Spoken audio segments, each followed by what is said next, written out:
आज ही Doubtnut app download करें। Doubtnut पर होगा अब आपके सभी मैथ्स, केमिस्ट्री, फिजिक्स और बायोलॉजी डाउट्स का सफाया। बस अपने क्वेश्चन की फोटो खींचो, उसे क्रॉप करो और तुरंत वीडियो सोल्यूशन पाओ। Download now.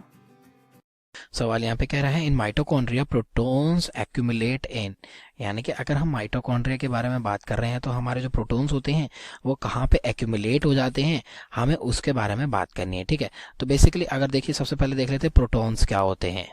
देखिए जो हमारे प्रोटॉन्स होते हैं जनरली वो हमारे पॉजिटिव चार्ज होते हैं। ठीक है, पॉजिटिव चार्ज जो हमारे एटम्स होते हैं वो हमारे प्रोटॉन्स कहलाए जाते हैं। फॉर एग्जांपल अगर मैं बोल रहा हूँ H पॉजिटिव, तो H पॉजिटिव क्या है, ये हमारा एक प्रोटॉन है। ठीक है, और यही हमारा प्रोटॉन होता है जो हमारे माइटोकॉन्ड्रिया के अंदर हमें देखने को मिलता है।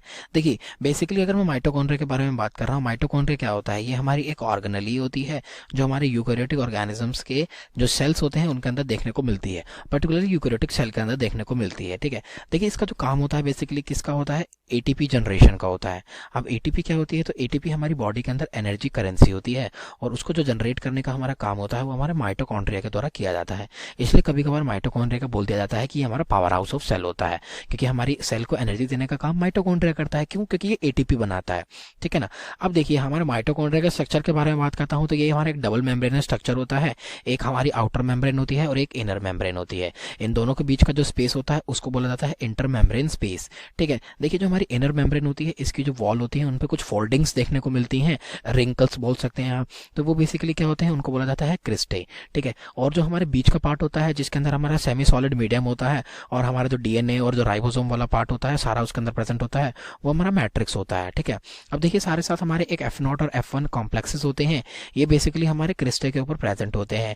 देखिए इनका काम क्या होता है, तो हमारे जो F1 और F0 कॉम्प्लेक्सेस होते हैं यही हमारी किसके अंदर, रेस्पिरेशन जो होती है उसके अंदर, या फिर मैं बोलूँ ईटीसी जो होती है, इलेक्ट्रॉन ट्रांसपोर्ट चेन, जिसके थ्रू हमारी एटीपी बनती है, उसके अंदर मदद करते हैं। तो देखिए बेसिकली होता क्या है, जैसे ही हमारा एक इलेक्ट्रॉन जो है वो हमारे एक कॉम्प्लेक्स से ट्रैवल करता है दूसरे कॉम्प्लेक्स के अंदर। ठीक है, एक कॉम्प्लेक्स से वो दूसरे कॉम्प्लेक्स के अंदर ट्रैवल करता है। देखिए हमारे 5 कॉम्प्लेक्स होते हैं बेसिकली, तो एक कॉम्प्लेक्स से दूसरे कॉम्प्लेक्स के अंदर जैसे ही हमारा इलेक्ट्रॉन जो है वो जाता है तब यहाँ पे हमारी इनफ एनर्जी जो है वो रिलीज होती है। और ये जो एनर्जी होती है ये क्या करती है, हमारे जो प्रोटॉन्स होते हैं, ठीक है, जो प्रोटॉन्स हमारे कहाँ पे प्रेजेंट हैं, हमारे मैट्रिक्स के अंदर जो प्रेजेंट है, उनको ये पंप आउट कर देती है कहाँ पे, हमारे इनर मेम्ब्रेन स्पेस के अंदर।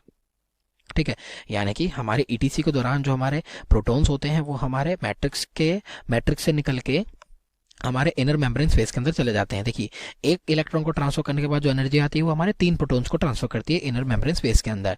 ठीक है, तो देखिए प्रोटॉन जो है वो कहाँ पे एक्यूमुलेट हो रहे हैं, प्रोटॉन्स हमारे एक्यूमुलेट हो रहे हैं इंटर मेम्ब्रेन स्पेस में, जब हमारी इलेक्ट्रॉन ट्रांसपोर्ट चेन जो है वो चल रही है। तो ऑप्शन सी जो है हमारा दिए गए सवाल के लिए हो जाता है राइट। Thank you.